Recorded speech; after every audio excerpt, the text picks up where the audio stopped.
Guys, welcome to our YouTube channel. आज हम लोग पढ़ेंगे द डिफरेंस बिटवीन अस एसिड एंड एक एसिड। तो जो हमारा एक एसिड होता है बच्चे, वो हायर ऑक्सीडेशन स्टेट उसको कहते हैं एक एसिड, और जिसमें लोअर ऑक्सीडेशन स्टेट होती है उसको कहते हैं अस एसिड। तो नाइट्रोजन कौन सी फैमिली का मेंबर है बच्चे?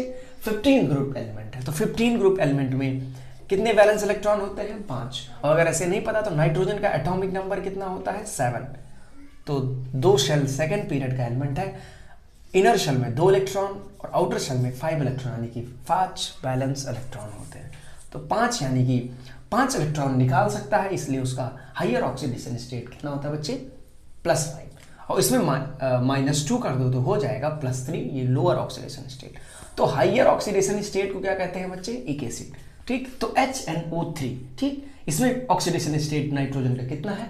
+5। ठीक है, अब 5 कैसे निकालते हैं? यहाँ पे H का +1 होता है और प्लस नाइट्रोजन का निकालना है तो X रख दो, और 3 × -2 ऑक्सीजन का हमेशा -2 होता है, हमेशा नहीं, ऑक्साइड, पर ऑक्साइड और सुपर ऑक्साइड में अलग अलग होता है। ठीक है, तो ऑक्सीजन का इधर ऑक्साइड है, इसमें -2 हो गया, तो 3 × 2 -6 और +1 -5, -5 इधर जाएगा तो कितना हो जाएगा बच्चे?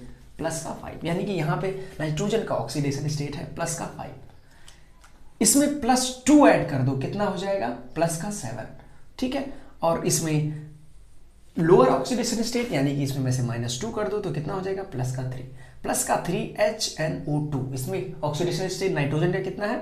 +3। कैसे? नाइट्रोजन या हाइड्रोजन का +1 और इसका -4 हो जाएगा, तो -4 + 1 यानी कि -3 इधर जाएगा तो कितना हो जाएगा? +3। तो नाइट्रोजन का यहाँ पे है +3।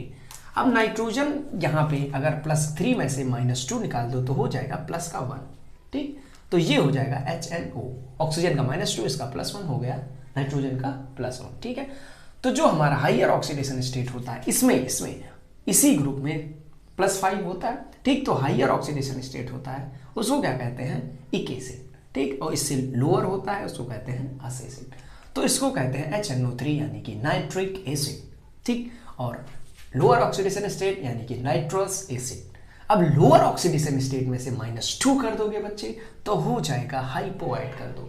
लोअर में भी -2 कर दोगे तो हो जाएगा 3 में -2 कर दोगे हो जाएगा +1, तो उसको कर दो हाइपो नाइट्रस। अस एसिड है इसलिए कहते हैं हाइपो नाइट्रस, इसमें हाइपो ऐड कर दो हो जाएगा हाइपो नाइट्रस एसिड। ठीक है, हाइपो नाइट्रस एसिड। अब क्या करते हैं बच्चे? नाइट्रिक एसिड में +2 और ऑक्सीडेशन स्टेट बढ़ा दो। जनरली तो मैक्सिमम +5 होता है। ठीक, लेकिन +5 में भी अगर हम लोग +2 और इंक्रीज कर देते हैं तो कितना हो जाता है बच्चे? HNO4 यानी कि +7 हो जाता है। +7 तो नाइट्रिक एसिड में हाइपर कर दिया, हाइपर मतलब इंक्रीज कर दिया, तो आगे लग जाता है पर। ठीक है, इसी हो जाता है पर नाइट्रिक एसिड।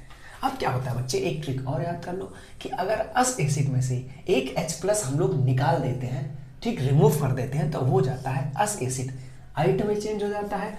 और एक एसिड में से अगर हम लोग एक H+ रिमूव कर देते हैं प्रोटॉन, तो क्या हो जाता है? 8 हो जाता है। ठीक, तो हायर ऑक्सीडेशन स्टेट में थे अगर 1 निकाल देते हैं तो 8, यानी कि एक एसिड हमारा 8 में कन्वर्ट हो जाता है और अस एसिड हमारा हाइट में कन्वर्ट होता है। जैसे कि हमारा यहाँ पे एक एसिड है। ठीक, एक एसिड किस में होता है कन्वर्ट? 8 में। तो इसमें अगर इसमें में से H+ निकाल देंगे तो ये हो जाएगा NO3-। ठीक, तो हो जाएगा NO3- यानी कि नाइट्रेट। ये हमारा अस एसिड है HNO2 नाइट्रस एसिड। इसमें H+ निकाल देंगे तो हो जाएगा NO2-। NO2- क्या हो जाएगा? नाइट्राइट। तो अस 8 में बदल गया और एक 8 में बदल गया। अब इसमें हाइपोनाइट्रस, तो अस किस में बदल जाएगा? 8 में, तो ये हो जाएगा हाइपोनाइट्राइट। ठीक है, एक H+ जब हम लोग निकाल देंगे। अब इसमें भी पर नाइट्रिक एसिड में से अगर हम लोग एक H+ निकाल देते हैं तो हो जाएगा पर नाइट्रेट। एक किस में कन्वर्ट हो जाएगा बच्चे? 8 में। ठीक है, तो आई थिंक समझ गए। अगर तुम्हें प्लस और माइनस में नहीं समझ में आ रहा है तो मान लो हमारा न्यूट्रल एटम है। ठीक, उसमें मान लो 3 प्लस है और 3 माइनस है। तो अगर हम लोग प्लस निकाल देंगे तो ओवरऑल ये मॉलिक्यूल क्या हो जाएगा? माइनस, क्योंकि प्लस इसको कैंसिल कर देगा, ये इसको कैंसिल कर देगा, ओवरऑल मॉलिक्यूल माइनस हो जाएगा। इसलिए जब हम लोग H+ निकालते हैं तो क्या हो जाता है? वो माइनस हो जाता है। ठीक है, वैसे भी नाइट्रोजन और हाइड्रोजन, तो हम लोग नाइट्रोजन की इलेक्ट्रॉनिविटी ज़्यादा होती है, इसलिए वो इलेक्ट्रॉन अपनी तरफ खींच लेता है, तो वो माइनस हो जाता है और H+ हो जाता है। ठीक है, ऐसे हम लोग याद कर लेंगे।